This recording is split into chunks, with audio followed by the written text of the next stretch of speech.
Hey everybody, how are you? I'm going to take some time today to post a few videos with this chart. And this is the chart from page 14 of your building an atom activity. Sorry, number 14. I think it's page 4 or 5, whatever, of your an atom activity. And I'm going to take some time to go through some of these answers and how you need to think about them. I'm not going to do this all in one video because it would be really long and that would be really boring. Okay. So I'm going to break it into pieces, maybe 3 separate videos. Uh, I'm looking at the screen right now as I'm recording, and I realize you can't see it great.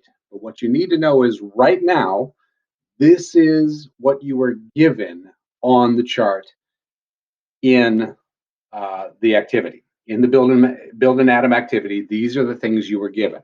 So I'm going to add things to that a little bit at a time. I'll add some things in the first video while I instruct you about how to think about them and how to go through getting them. And then I'm going to shut it down and I'm going to give you a chance to work on it. I'll post that video, right? You can take a look at it and then practice. And then I'll post a second video where I do some more. And then I'll shut that down. You can view it, you can practice.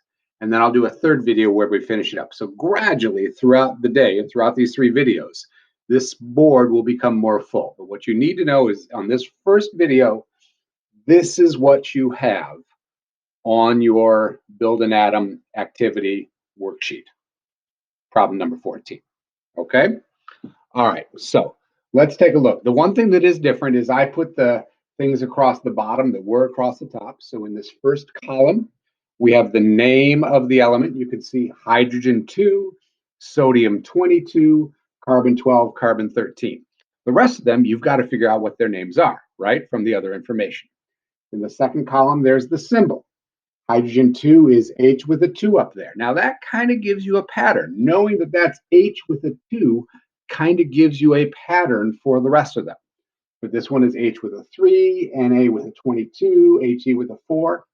I'll also point out, and this will be important later, that the Na with a 22 also has a plus sign here. You'll notice the H's do not. There's a reason for that, and it has to do with the charge on the atom. The F19 has a -1 sign here. There's a reason for that, and we'll talk about that as we go along. Atomic number is the third column. Mass number is the fourth column. The number of neutrons is the fifth column. The number of electrons is the sixth column. And the charge on the atom is the seventh column. Now, some of you might be saying, Mr. Morgan, how come there's no column for protons? We've got neutrons and electrons, but no proton column. And the first thing I want to remind you, we talked about this before we went away, but it was a long time ago. The first thing I want to remind you is the atomic number tells you the number of protons. If you know the atomic number, you know the number of protons. So for instance, in this case, the atomic number is 12. The number of protons is 12. We don't need a column for the number of protons because we have a column that says the atomic number. So I'm going to write down here that the atomic number is the number of protons. All right, and maybe you should put that in your notes for right now. So remember, the atomic number is the number of protons. Now, the mass number, remember, is the number of protons plus neutrons. So if you know the mass number, you know the combined number of protons plus neutrons. So if the mass number is 24, for whatever this is, we don't know yet. If the mass number is 24, then the combined number of protons and neutrons is 24. Okay? All right, so let's go through the first one because the answers are all there and make sure we understand and see if we can use that then to answer some of the others. And then I'm going to press stop. I'm going to post this video. You know I did that because you're watching it, and that's the only way you can watch it. And I'm going to give you all some time to go over the first one that I went through with you and then see if you can do some more of those based on that. Okay? And then I'm going to post another video where I start filling in some of these blanks. Okay.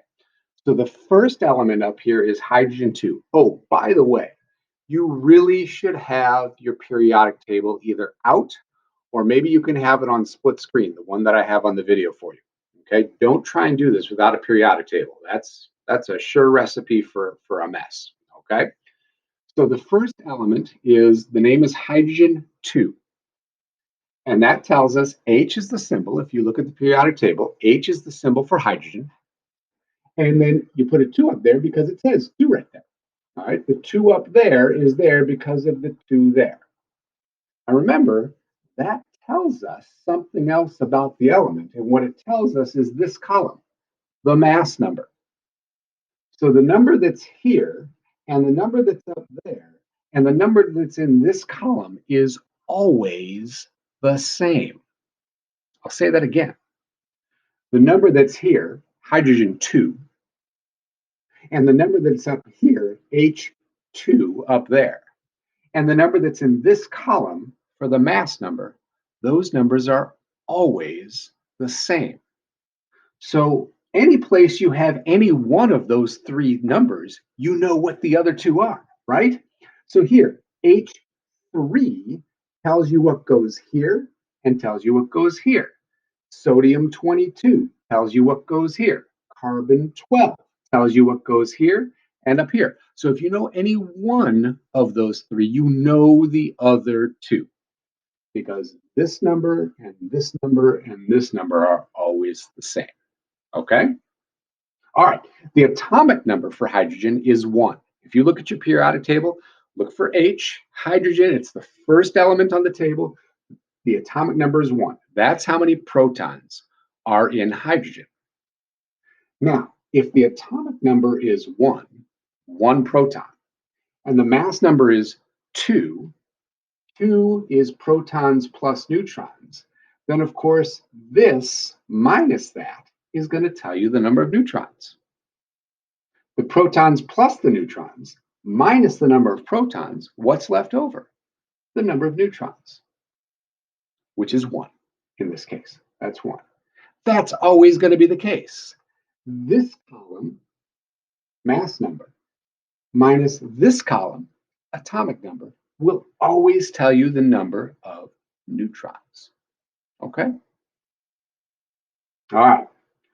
Final 2 columns, electrons and charge. These 2 columns kind of depend on each other. All right? If the charge is 0, that means you have the same number of electrons as your atomic number. So in this one, the charge is 0. So if the atomic number is 1, we have 1 electron. All right. But if you have more electrons than protons, if you have more electrons than your atomic number, then you're going to have a negative charge. For example, if you look at this one right here, 13 electrons. But the atomic number is only 12, which means there are 12 protons. If you have 13 electrons and 12 protons, that's telling you that you have a -1 charge, because there is 1 too many electron. So -1 charge. All right, so that's how you should think about these columns and how they're related to each other. I'll press stop now because this has already gone way too long, but I'll do some more work later on and help you fill it in. So watch this, practice, try to fill it in.